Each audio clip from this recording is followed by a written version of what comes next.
Kemarin aku beli MatePad 11.5 Huawei dan ini adalah penampakannya. Aku membeli di Atrium Senen. Harganya 6 juta, sudah lengkap dengan pensil dan keyboard. Tablet ini katanya bisa bertahan 10 jam. Aku tertarik karena tablet ini sudah lengkap dengan aplikasi yang menunjang kinerja saya di dalamnya. Halaman muka tablet ini sama dengan tablet Android. Pengaturannya juga tidak jauh berbeda.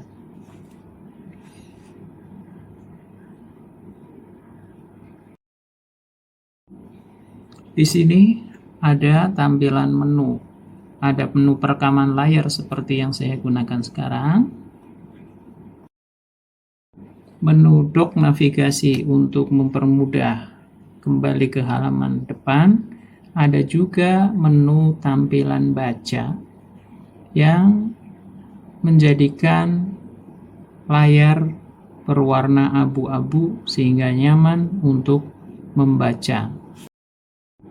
Di sini juga ada menu perangkat super untuk mengkoneksikan beberapa gadget yang bisa tersambung dengan tablet ini. Namun saya belum mencoba menu ini.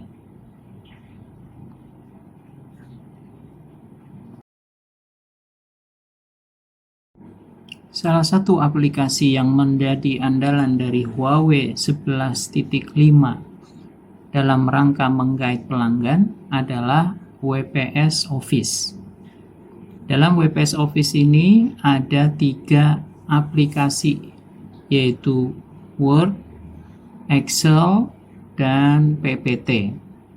Ini adalah tampilan Word yang secara umum tampilannya sama persis atau hampir sama dengan menu-menu yang ada di Microsoft Word.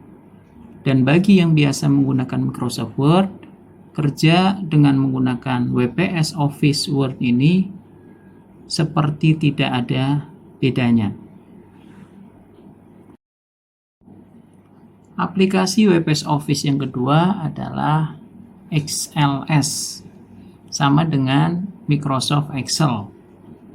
Menu-menu yang ada di WPS Office Excel ini hampir sama dengan Microsoft Excel. Ada sedikit perbedaan, yaitu tidak ada koneksi untuk koneksi ke jaringan.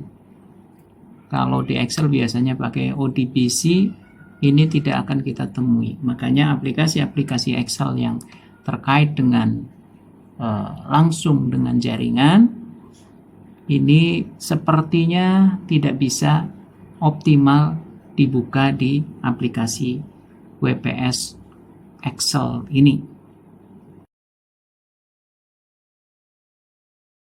WPS Office yang ketiga adalah PPT, sama dengan aplikasi yang ada di Microsoft PowerPoint. Menu-menu yang ada di Microsoft PowerPoint hampir semuanya ada di Microsoft di WPS Office PPT ini, termasuk rekam layar, slideshow yang kemudian dijadikan file movie atau film. Aplikasi berikutnya adalah Notes. Aplikasi untuk membuat catatan-catatan, tulisan-tulisan, dan bisa menggunakan juga pensil yang disertakan. Di sini ada tema-tema yang bisa dipilih untuk tampilannya.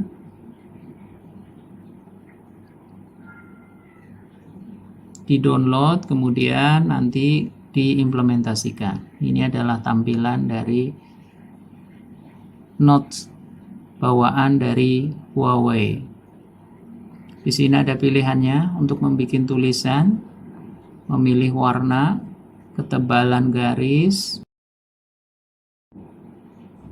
Tulisan tangan kita juga bisa nanti dikonvert ke bentuk tulisan huruf.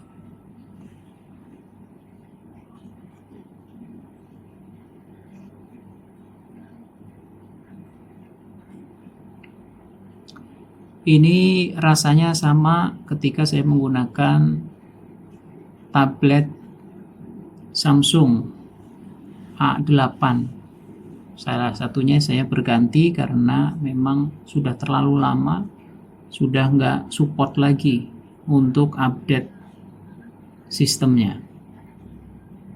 Ini juga ada pilihan untuk membuat shape yang nanti langsung berbentuk lebih rapi secara otomatis. Bisa juga import gambar untuk dimasukkan di dalam catatan ini. Bisa dikecilin, dibesarin, atau dibikin miring sesuai dengan keinginan kita.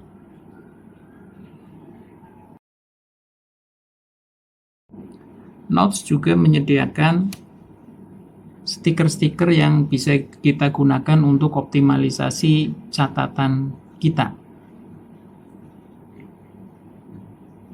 Misalnya nih, stiker terkait dengan check-in plan. Setelah kita ambil, kita bisa menuliskan tulisan tangan di atasnya. Menu lain yang ada itu adalah tulisan tangan ke teks, dan hasil dari notes ini kita bisa simpan dalam bentuk gambar dan PDF.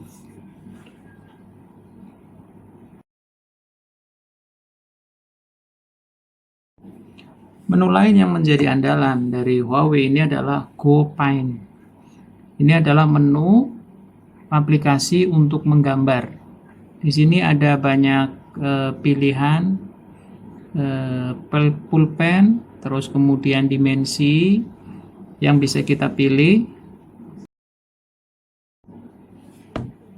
Ada banyak pilihan jenis mata pena yang bisa digunakan. Namun karena saya tidak bisa menggambar, saya tidak bisa memberikan hasil dalam bentuk gambar, hanya coretan-coretan saja yang menunjukkan banyak pilihan-pilihan dari kuas yang ada di aplikasi ini. Menu bawaan, aplikasi bawaan lain yang bagus, ini adalah Petal Clip, aplikasi untuk membuat video. Dan video ini saya buat dengan menggunakan aplikasi ini. Ini menunya sangat lengkap seperti bisa dilihat, dan menurut saya ini sudah cukup untuk membuat video, sama seperti aplikasi-aplikasi profesional yang lain. Dan ini gratis juga, disediakan oleh Huawei. Hampir semua menu yang ada di aplikasi-aplikasi video editing ini sudah ada di aplikasi Petal Clip ini.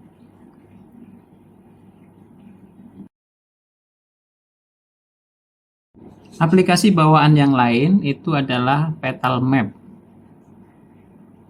Tampilannya lebih rapi dari punya Google Map. Namun Google Map lebih lengkap. Ada beberapa tempat yang tidak tertulis, tidak tergambar di dalam map ini, dan ini mungkin kelebihannya, sehingga aplikasi Petal Map ini bisa memiliki tampilan yang lebih rapi. Namun menurut saya ini sudah cukup lengkap untuk membantu kita dalam perjalanan yang memerlukan maps. Saya belum mencobanya, tapi sepertinya ini cukup bagus. Kemudian bagaimana kalau kita mau menginstal aplikasi yang ada di App Store Android Google, pakai yang Apps Gallery. Ini yang pertama kali perlu diinstal itu adalah aplikasi Gbox saja. Nah, ini Gbox saya sudah install, dan kalau Gbox ini kita buka, nah ini akan muncul aplikasi-aplikasi. Salah satunya adalah nanti yang diinstal itu adalah Google Store. Nah, di sini nanti kita tinggal cari aplikasi yang ingin kita install. Nah, ini kira-kira seperti itu. Dan saya sudah install cukup banyak aplikasi. Ini aplikasinya yang sesuai dengan kebutuhan kita dari aplikasi App Store ya. Ada aplikasi lain yang menjadi bawaan, yaitu Huawei Video. Ini mirip-mirip dengan YouTube. Di samping Huawei Video ada juga pemutar atau musik. Ini sama kayak YouTube musik juga. Di samping itu ada juga untuk buku. Ini kayak bookstore punya Google Book. Aplikasi yang lain yaitu browser. Dan ini browser ini cukup bagus ya. Ini bisa untuk sama seperti browser yang lain.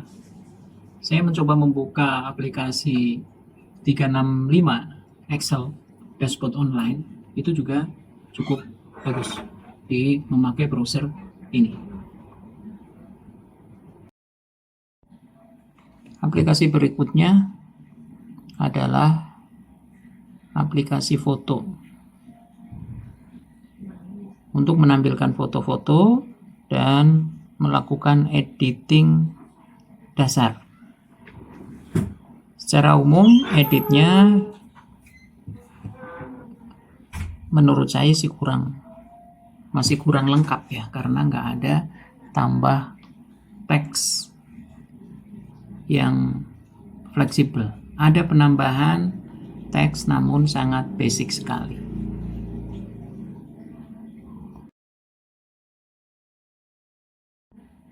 Yang terakhir adalah bagaimana kita bisa mengirim atau menerima file, baik itu dalam bentuk film ataupun dalam bentuk gambar atau dokumen. Di Huawei ada seperti untuk share dan koneksi dengan gadget sekitar, tapi saya belum menemukan cara untuk mengkoneksikannya.